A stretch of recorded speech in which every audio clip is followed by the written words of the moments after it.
अस्सलाम वालेकुम। मेरा नाम कदस भाट है। वैसे तो नॉर्मली आपके साथ मैं क्रिप्टो मार्केट की न्यूज़ अपडेट्स वगैरह शेयर करता हूं। आज इस वीडियो में मैं आपके साथ वो तो अगर टाइम बचा तो मैं इस वीडियो के लास्ट में जाके पिछले 24 घंटे की क्रिप्टो मार्केट की जो न्यूज़ अपडेट्स वगैरह मैंने लर्न किया वो मैं आपके साथ शेयर करूंगा अगर टाइम होगा तो। लेकिन साल का एंड है तो मैं सोच रहा था नए साल स्टार्ट होने से पहले आप लोग टाइम टू टाइम मेरे से बेसिक क्वेश्चन पूछते हैं, लाइक क्या आपको क्रिप्टो में इन्वेस्टमेंट करनी चाहिए भी या नहीं। क्योंकि कुछ लोगों का मानना यह है कि क्रिप्टो तो एक दजाली करेंसी है। कई ऐसे हजरत हैं उनका मानना यह है कि ये यहूदियों की साजिश है और पूरी दुनिया से वो पैसा इकट्ठा करके इजराइल ले जाएगा। कईयों की ऐसी भी अप्रोच है। तो ये वाकई ही जो नए नए इन्वेस्टर्स हैं जिन्होंने मीडिया रिपोर्ट्स की वजह से या दोस्तों वगैरह से क्रिप्टो के हवाले से सुना होता है, उनके जहन में सवाल ये आता है कि क्या उनको इन्वेस्ट क्रिप्टो में करना चाहिए या नहीं। जबकि इन्वेस्टमेंट की और भी बहुत सी ऑप्शंस हैं, रियल स्टेट है, स्टॉक्स है और बहुत सी ऑप्शंस है, गोल्ड है। इस तरह की बहुत सी ऑप्शंस हैं जहां पे आप अपनी जमा पूंजी अपनी सेविंग महफूज कर सकते हैं और वहां से आप अर्निंग वगैरह भी कर सकते हैं। तो क्रिप्टो क्यों, इसमें इन्वेस्टमेंट करनी चाहिए या नहीं, इसको मैं जितना मेरा महदूद सा नॉलेज है, जितना मेरा एक्सपीरियंस है, वो जो भी है गलत है सही है वो मैं आपके साथ शेयर करूंगा। दूसरा, आपको इन्वेस्ट करना कितना चाहिए क्रिप्टो मार्केट में, ये भी एक बहुत मैं समझता हूं जरूरी चीज है। अगले साल के स्टार्ट से पहले पहले इस चीज का इसको भी मैं चाहता हूं मैं अपना एक्सपीरियंस आपके साथ शेयर करूं। और तीसरी चीज, आपको कौन सी क्रिप्टो करेंसीज में इन्वेस्टमेंट करनी चाहिए। इन तीन बेसिक सवालों के जवाब मैं आपके साथ इस वीडियो में शेयर करूंगा। अगर वीडियो लंबी ना बनी, मैं वैसे रिकॉर्ड करूंगा, लेकिन जो क्रिप्टो मार्केट की अपडेट्स हैं आप वीडियो के डिस्क्रिप्शन में जाकर टाइम स्टैम्प पे चेक कर सकते हैं। सबसे पहला सवाल है, क्रिप्टो में आपको इन्वेस्ट क्यों करना चाहिए जबकि आपके पास बहुत सी ऑप्शंस है जैसे मैंने कहा।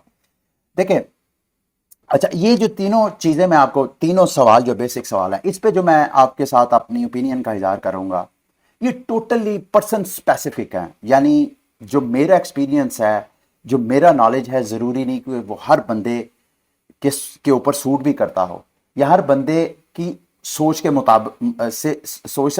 मुताबिकत भी रखता हो। उसकी वजह यह है कि हर बंदे की फाइनेंशियल कंडीशन मुख्तलिफ होती है, हर बंदे की साइकोलॉजिकल लेवल वो डिफरेंट होता है, पैसे के साथ किसी की अटैचमेंट कैसी है, वो पैसे को कैसा समझता है। ये सारी चीज़ें जो कि पर्सन बाय पर्सन वैरी करती हैं। तो इस वजह से, और कुछ लोग जो हैं वो विजडम में मेरे से बहुत ऊपर हैं, मुमकिन है मेरे से अच्छी अच्छी ओपिनियन आपको और किसी प्लेटफॉर्म पे कोई और बंदा शेयर कर रहा हो, तो आपने मेरी किसी भी इंफॉर्मेशन एडवाइस को आपने कतई नहीं समझना और आपने उसको फाइनेंशियल एडवाइस नहीं लेना। इसको सिर्फ for the sake of knowledge information इसको आपने सबको समझना है। तो सबसे पहले सवाल की तरफ आते हैं, क्या आपको क्रिप्टो में इन्वेस्टमेंट करनी चाहिए या नहीं। देखिए, मेरी अंडरस्टैंडिंग ये है कि क्रिप्टो एक बेट है, क्रिप्टो के ऊपर इन्वेस्टमेंट करना एक बेट है। बेट किसके ऊपर है? Form of digitalisation. अब फॉर्म ऑफ डिजिटलाइजेशन मतलब आप दुनिया जो है वो सारी डिजिटलाइज होने जा रही है। अब ये क्रिप्टो में आप ये क्वेश्चन कर सकते हैं कि यार क्रिप्टो मार्केट जब नहीं थी, दुनिया तो उस वक्त भी डिजिटल थी। ये फेसबुक, ये गूगल, ये तो क्रिप्टो से बहुत सालों पहले के थे। ईमेल, इंटरनेट, ये तो ऑलरेडी बहुत सालों पहले ग्लोबली यूज थे। तो क्रिप्टो करेंसी कैसे होगी? क्रिप्टो करेंसी एक्चुअली ये जो डिजिटलाइजेशन ऑलरेडी दुनिया एक्सपीरियंस कर रही थी, उस डिजिटलाइजेशन को डिसेंट्रलाइज करना चाहती है। अब सेंट्रलाइज और डिसेंट्रलाइज, मिसाल के तौर पे फेसबुक है, आप फेसबुक इस्तेमाल करते हैं।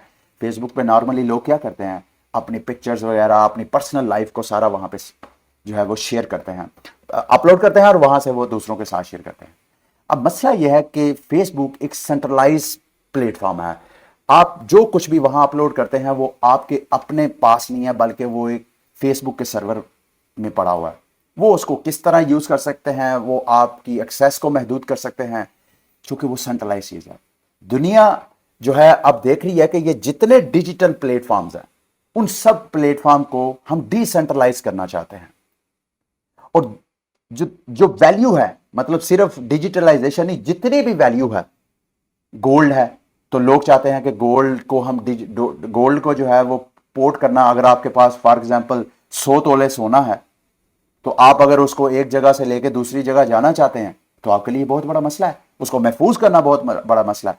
तो गोल्ड, इस तरह की दुनिया की जितनी वैल्यूएबल चीजें हैं उन सब को डिजिटलाइज करना और इस तरीके से करना कि वो डिसेंट्रलाइज हो, ये क्रिप्टो करेंसी है, ये क्रिप्टो मार्केट है, ये क्रिप्टो इंडस्ट्री है, इसके ऊपर बैट करना। अब क्योंकि ये बिल्कुल नौमालूद एक तरह की मार्केट है, गो के मार्केट की हिस्ट्री अगर आप देखें तो मार्केट में नॉइस के साथ साथ मार्केट आप एक खास रेंज में, अगर आप मुझे इजाजत दें तो ये स्क्रीन पर देखें, ये आपको मार्केट ऑलमोस्ट इसी तरह हिस्ट्री देखें तो नीचे से आपको ऊपर नीचे थोड़ा बहुत जिग जैग तो बनाती नजर आएगी, लेकिन मार्केट आपको ऊपर ही जाती हुई नजर आ रही है। तो सवाल यह है कि क्रिप्टो में इन्वेस्ट करना चाहिए या नहीं। और जैसे मैंने आपको बताया कि डिजिटलाइजेशन को इस तरीके से कि वो डिसेंट्रलाइज हो और डिजिटलाइज भी हो, दुनिया ने तो ये करना है, तो क्रिप्टो करेंसी ये मार्केट फैसिलिटेट करेगी। तो जो बंदा इस मार्केट में इन्वेस्टमेंट करेगा उसको आने वाले वक्तों में लाजमी रिटर्न की एक उम्मीद है। ये एक बेट है, मैं अगेन कह रहा हूं, ये एक बेट है। अच्छा, अब दुनिया का टोटल जो एसेट्स हैं दुनिया के, तकरीबन कहा जाता है कि 400 ट्रिलियन के एसेट्स हैं पूरी दुनिया के पास, जिसमें जिसमें रियल स्टेट भी है, जिसमें फियाट करेंसीज भी हैं, जिसमें बाकी ये जो सारे एसेट्स हैं वो सारे एसेट्स का टोटल मिला के 400 ट्रिलियन का सरमाया है पूरी दुनिया के पास। क्रिप्टो के अंदर इस वक्त जब मैं वीडियो बना रहा हूं, लेस देन 1 ट्रिलियन सिर्फ क्रिप्टो के अंदर लोगों ने सरमायाकारी की है। और ये वाली मार्केट बाकी सारी जो दुनिया है उसको डिसरप्ट करेगी, सारी मार्केट्स को अफेक्ट करेगी और उन मार्केट्स का पैसा अपने ऊपर लेके आएगी। ये एक बेट है, मैं बार बार ये कह रहा हूं, ये एक सोच है कि ये जो इंडस्ट्री है बाकी सारी इंडस्ट्रीज का पैसा कैप्चर करेगी।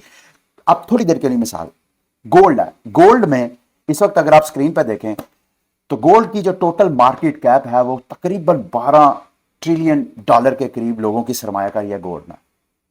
और दुनिया समझती है कि मतलब ये बिटकॉइन के आने के बाद एक सोच डेवलप हो रही है ग्लोबली कि गोल्ड की बजाय, ये जो फिजिकल गोल्ड है उसकी बजाय जो सतोशी नाकामोटो ने हमें बिटकॉइन की सूरत में एक कॉइन्स दिए बीटीसी, वो एक बेहतर फॉर्म है जो फिजिकल गोल्ड के, वो एक बेहतर स्टोर ऑफ वैल्यू है क्योंकि उसकी मार्केट कैप फिक्स है। गोल्ड की तो मार्केट कैप फिक्स नहीं है। चंद माह पहले मैंने आपके साथ शेयर किया था कि अफ्रीका के किसी मुल्क में, अगर मैं गलत नहीं हूं तो इथियोपिया में फिर 10 ट्रिलियन के सोने के रिजर्व निकले हैं, यानी 11 ट्रिलियन की सरमायाकारी ऑलरेडी है और जितनी सप्लाई ऑलरेडी है तकरीबन इतनी सप्लाई का गोल्ड और निकला है, गोल्ड के रिजर्व वहां से निकले हैं। तो होगा क्या, मतलब सरमायाकारी तो उतनी रहेगी, अगर सप्लाई बढ़ जाएगी तो गोल्ड की वैल्यू डाउन हो जाएगी।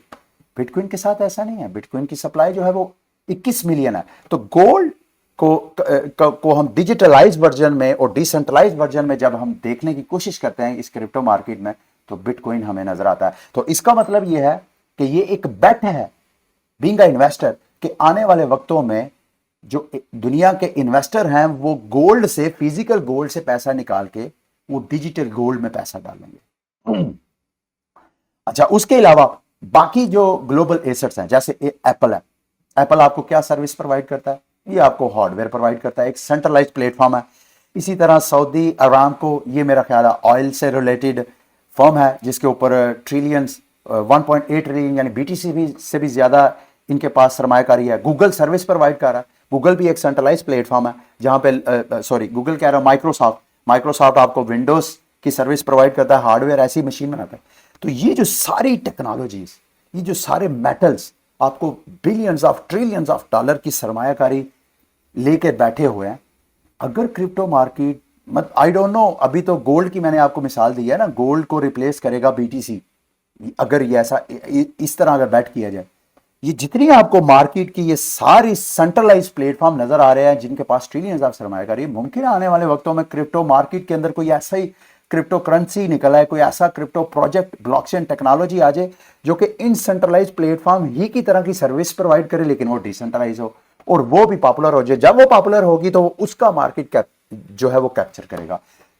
अब ये आपने खुद फैसला करना है। अगेन ये सारी मैंने जो तमहीद बांधी है ये एक कंप्लीट बेट है कि दुनिया अपने आप को डिजिटलाइज तो कर रही है, लेकिन ये जो डिजिटलाइजेशन है ये डिसेंट्रलाइज प्लेटफॉर्म होगी जो कि क्रिप्टो इंडस्ट्री ऑफर करवाएगी।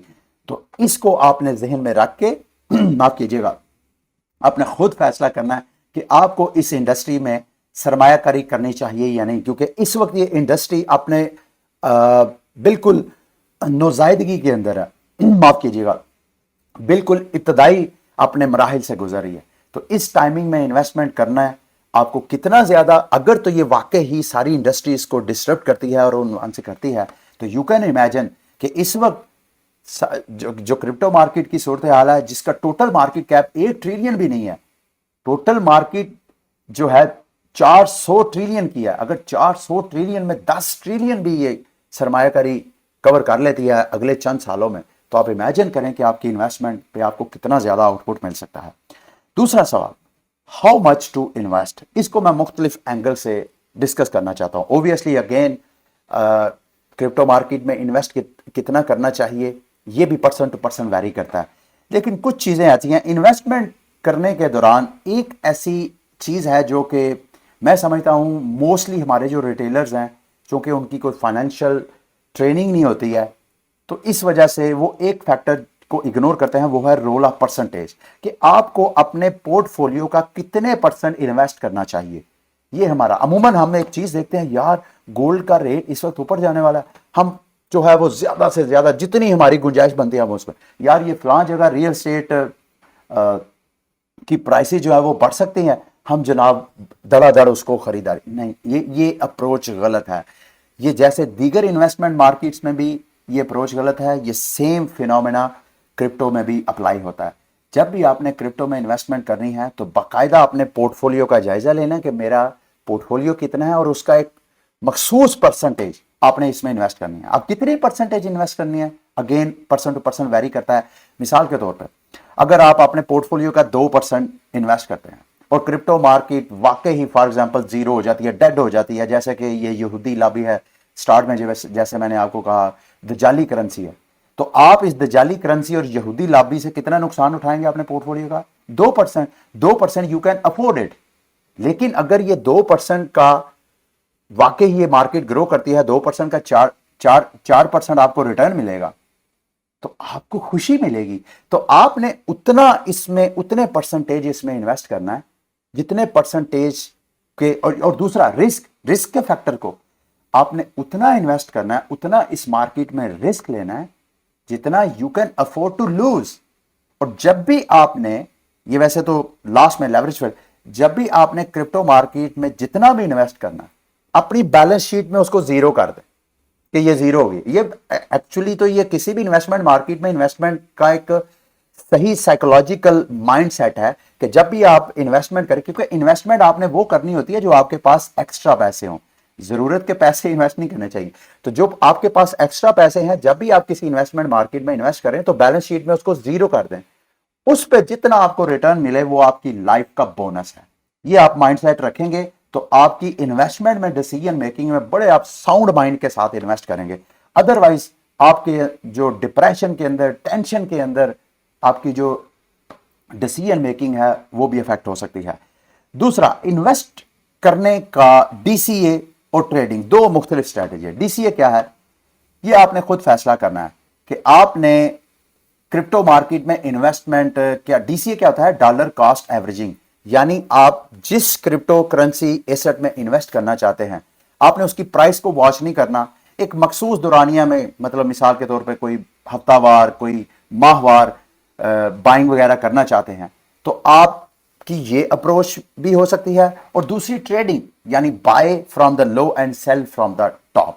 अब मसला यह है, अगर तो आपको वाकई ही ट्रेडिंग आती है तो ट्रेडिंग से बेहतर क्रिप्टो मार्केट में प्रॉफिट टेकिंग की ऑप्शन मुझे कोई नजर नहीं आती।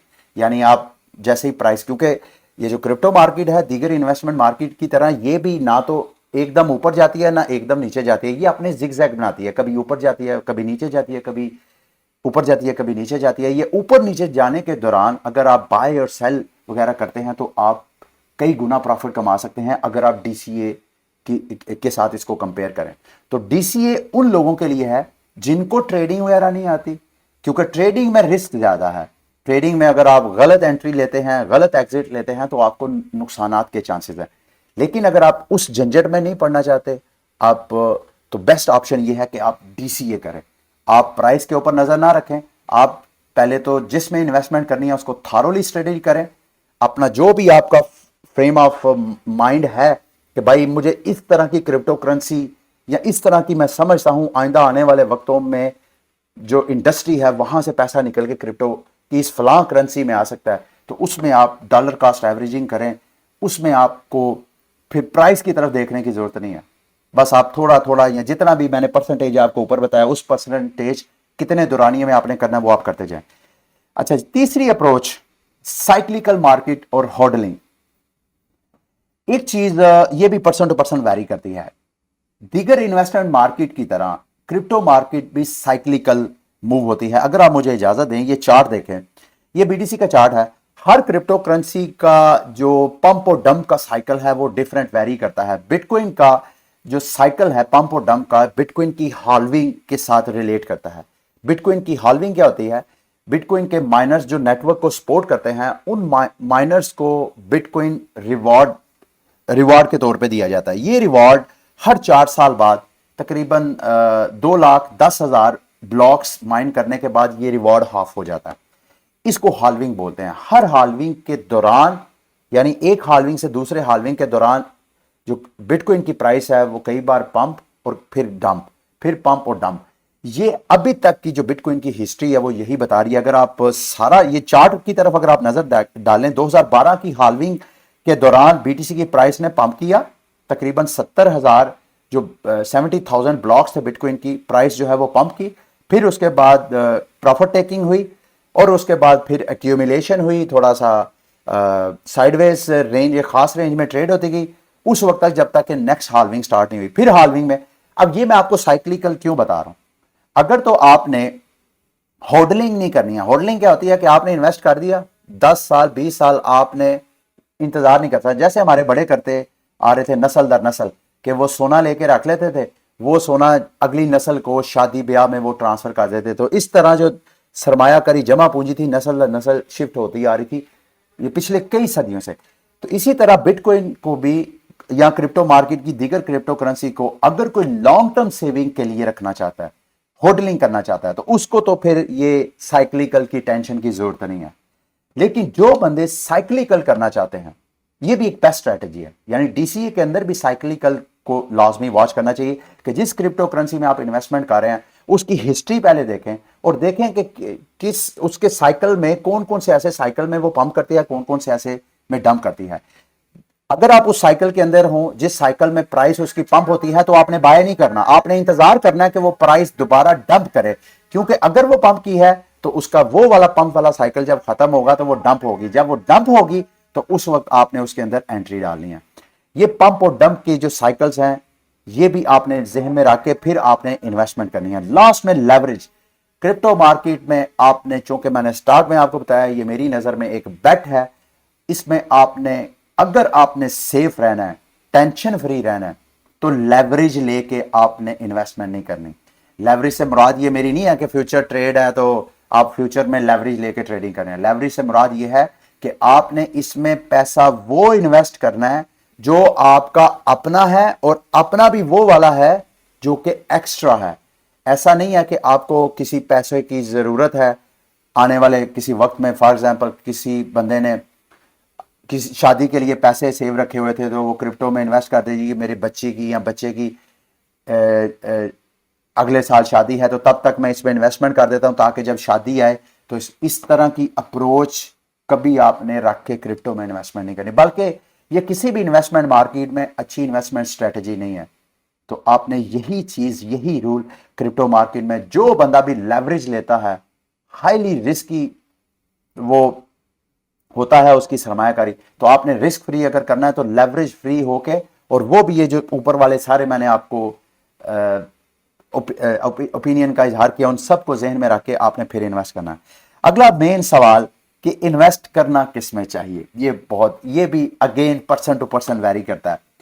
कुछ लोग जो हैं वो ब्लू चिप प्रोजेक्ट में टोटल इन्वेस्टमेंट करते हैं। अब ब्लू चिप प्रोजेक्ट्स क्या है? इस ब्लू चिप प्रोजेक्ट का इन्हसार है इस चीज के ऊपर कि आपका नॉलेज कितना है क्रिप्टो मार्केट की, जो क्रिप्टो करेंसीज हैं, ये जो क्रिप्टो एसेट्स हैं, उन हवाले से। मिसाल के तौर पर बीटीसी की मिसाल ले लें।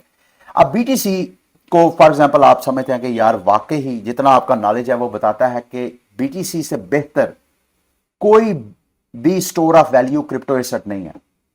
और आपको पता है कि स्टोर ऑफ वैल्यू हर इंसान की एक जरूरत है जो अपने जमा पूंजी को महफूज करना चाहता है फॉर नेक्स्ट जनरेशन, उसको स्टोर ऑफ वैल्यू कोई ना कोई एसेट चाहिए। तो बीटीसी आपकी नजर में एक बेहतरीन एक एसेट है, तो आप क्या करेंगे? आप बीटीसी में इन्वेस्टमेंट करेंगे। इसी तरह आप समझते हैं बीटीसी के अलावा जो क्रिप्टो एसेट्स हैं उनमें जो इथीरियम है, इथीरियम वो स्मार्ट कॉन्ट्रैक्ट बेस्ड, जितना जो हमारा रवायती फाइनेंशियल स्ट्रक्चर है वो वाला सारा इथीरियम फैसिलिटेट कर रहा है। इथीरियम क्या है? वो जितनी कंप्यूटर की डिजिटलाइजेशन है या रवायती हमारा जो फाइनेंशियल सेक्टर है जिसमें बारविंग, लैंडिंग, ये सारी सर्विसेज प्रोवाइड की जाती हैं, गेमिंग इंडस्ट्री और जितनी हमारी रवायती जो इंडस्ट्रीज हैं जैसे सर्च इंजन है, जैसे फेसबुक है, जैसे यूट्यूब है, ये सारे काम इथीरियम की चेन के ऊपर हो सकते हैं। और अगर आप समझते हैं कि इथीरियम बाकी तमाम टेक्नोलॉजीज को जो ऑलरेडी सेंट्रलाइज्ड टेक्नोलॉजीज अवेलेबल है उन सबको डिस्टर्ब करेगी, और इथीरियम अपनी ब्लॉकचेन के ऊपर कोई ऐसे टोकन, ऐसे क्रिप्टो प्रोजेक्ट लेके आएगी जिससे ये वाली जो सारी इंडस्ट्रीज हैं ये इनका सरमाया सारा वो कैप्चर करेगी। तो अगर वो टोकन्स वो प्रोजेक्ट्स करेंगे तो उनको अपना सिस्टम चलाने के लिए इथीरियम चाहिए होगा, गैस फीस पे करने के लिए। तो इथीरियम को अगर आप इस सेंस में समझते हैं तो आप समझते हैं इथीरियम ब्लू चिप प्रोजेक्ट है, तो आप इथीरियम में ऑल इन हो सकते हैं।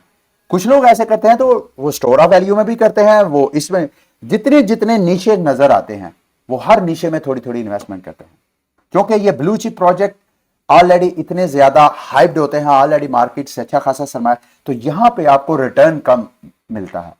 आपको रिस्क तो मिनिमाइज मिलता ही मिलता है, लेकिन आपको रिटर्न भी कम मिलता है। लेकिन कुछ लोग जो हैं वो मीम कॉइन्स को प्रेफर करते हैं, मीम कॉइन्स, शिट कॉइन, जो भी आप इसको नाम दे दें, जिनकी यूटिलिटी ऐसा कोई नहीं होती, सिर्फ कम्युनिटी हाइप की वजह से, मार्केटिंग की वजह से वो मार्केट से सरमायाकारी इकट्ठा करते हैं। क्योंकि उनकी प्राइसेस जो हैं वो बहुत नॉमिनल सी होती हैं, आप $1, $50, $100 से कई कॉइन्स उनके ले लेते हैं, और अगर उनके एक कॉइन की प्राइस पंप करती है तो आपको कई गुना उसमें से रिटर्न मिल सकता है। जो लोग ज्यादातर रिटर्न की तवक्को रख के बैठे होते हैं उनको मीम कॉइन्स ज्यादा अट्रैक्ट करती हैं। और कुछ लोग ऐसे हैं जो कि ब्लू चिप प्रोजेक्ट में भी इन्वेस्टमेंट करते हैं और साथ साथ इधर भी ये जो मीम कॉइन और शिट कॉइन्स हैं उधर भी इन्वेस्टमेंट करते हैं। और इस तरह एनएफटी भी एक अलग से फील्ड है। NFT, non fungible token, digital collectibles, digital art, इसके ऊपर भी कुछ लोग इन्वेस्टमेंट करते हैं। तो ये टोटल जैसे मैंने आपको कहा, मतलब मिसाल के तौर पर स्टोर ऑफ वैल्यू में अगर आपने इन्वेस्टमेंट करनी है तो आपकी जो फेवरेट जो करेंसी होगी, क्रिप्टो एसेट होगा, वो बिटकॉइन होगा। अगर आप समझते हैं कि यार ये जो स्मार्ट कॉन्ट्रैक्ट वाला मॉडल है, इस मॉडल के ऊपर मैंने इन्वेस्टमेंट करनी है, तो आप यहां पर भी आपको वैरायटी ऑफ ऑप्शंस मिलेगी। इथेरियम जो सबसे टॉप लीड कर रहा है स्मार्ट कॉन्ट्रैक्ट बेस जो चेन्स हैं, उनको आप अगर मजीद चेन्स में, मतलब इथेरियम के कंपिटिटर्स में भी इन्वेस्टमेंट कर सकते हैं। फिर इथेरियम की चेन के ऊपर आप समझते हैं यार ये जो इथेरियम है, इसकी चेन के ऊपर जो बंदा भी अपना बिजनेस लॉन्च करेगा तो उसके टोकन्स वगैरह बाइंग एंड सेलिंग तो लेंगे, तो उसके लिए आप समझते हैं कि यार इथेरियम के जो डेक्सेस हैं, डिसेंट्रलाइज्ड एक्सचेंज, क्योंकि इथेरियम के ऊपर लॉन्च होने वाले टोकन्स को टोकन की बाइंग सेलिंग ट्रेडिंग की तो जरूरत पड़ेगी ना, तो ट्रेडिंग के लिए आप डेक्स की तरफ जाएंगे, तो डेक्स में जाएंगे तो वहां आपको यूनिस्वैप नजर आएगा। इसी तरह इथेरियम कम्यूटेटर की तरफ जाते हैं तो आपको बाइनांस स्मार्ट चेन नजर आता है, कार्डानो नजर आता है, सोलाना नजर आता है। फिर उनके अपने अपने डेक्सेस हैं, आप समझते हैं कि अगर वो सक्सेसफुल होंगे तो उनका डेक्स क्यों नहीं होगा। तो इसी तरह गेमिंग प्रोजेक्ट, मतलब हर, फिर बारविंग, landing platform, you name it, आप जितनी इस क्रिप्टो मार्केट के अंदर वैरायटी है, आप सारी वैरायटीज को स्टडी करके तो अपने सारे पोर्टफोलियो को वहां पे डिवाइड कर सकते हैं। बेहतर यही है कि बजाय इसके कि आप किसी चंद एक क्रिप्टो करेंसीज में इन्वेस्टमेंट करके बैठे और इंतजार करें रिटर्न का, आप अपनी इन्वेस्टमेंट को रिस्की, लेस रिस्की और हाईली प्रॉफिटेबल, इस तरह 3 हिस्सों में डिवाइड कर सकते हैं। जो रिस्क फ्री इन्वेस्टमेंट है वो आप बिटकॉइन इथेरियम में डिवाइड कर सकते हैं अपनी इन्वेस्टमेंट का कुछ परसेंटेज। इसी तरह जो आप मजीद उसको करना चाहते हैं तो आप लेस रिस्की मार्केट, यानी जैसे मैंने इथेरियम की जो ऊपर लॉन्च होने वाले टोकन हैं जैसे डेक्स है, इसका मैंने यूनिस्वैप का जिक्र किया, बाइनांस स्मार्ट चेन के ऊपर पैनकेक स्वैप है, आप उनमें डिवाइड कर सकते हैं। इसी तरह मेम कोइंस की बात करें तो आपके सामने डोज कोइन है, शिबा इनो है, इस तरह के और जो शिट कोइन, मेम कोइन जिनका कोई यूज केस नहीं है, आप उनको यूज कर सकते हैं। ठीक है, वहां पर इन्वेस्टमेंट कर सकते हैं। ये थी मेरा ख्याल है मेरी आज की वीडियो। मेरा ख्याल है काफी लेंथी वीडियो हो गई है। अगली वीडियो तक के लिए मुझे इजाजत दें। अल्लाह हाफिज।